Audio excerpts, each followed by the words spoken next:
If you are using a number of different platforms, it can get really frustrating because it's difficult to keep track of where you were working on a particular project or area of your work. Was it on ChatGPT? Was it on Claude? Was it on Perplexity, Grok, wherever?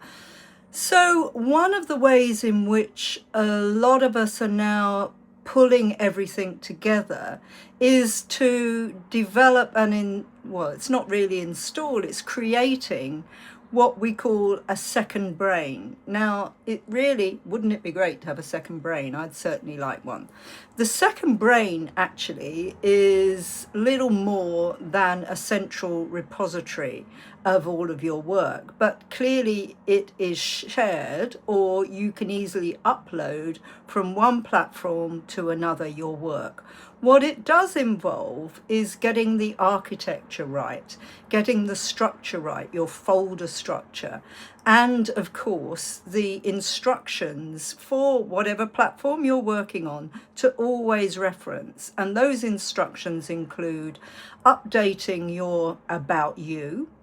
So one of the things you might do to kick off is to ask each of the platforms you're working with, what is it that you know about me?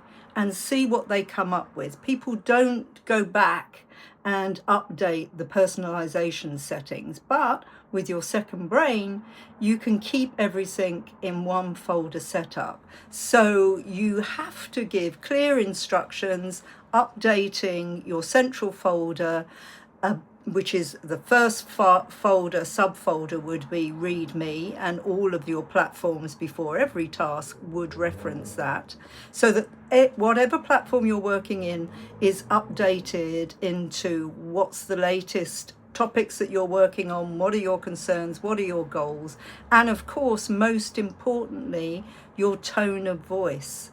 And really, if we're using AI, we just need to ensure that our personality, our tone of voice is coming across in everything that's produced. That may take a couple of iterations, but once you get those instructions clear, upload it into your second brain, and whatever platform you're working on, you can reference that. And that's becoming increasingly important as more platforms, like the Chinese platforms, begin to get more adoption by people because they're cheaper, and really they're not that far behind the closed platforms of ChatGPT and Anthropic now. So that's my tip for this week. Have a look at developing your second brain.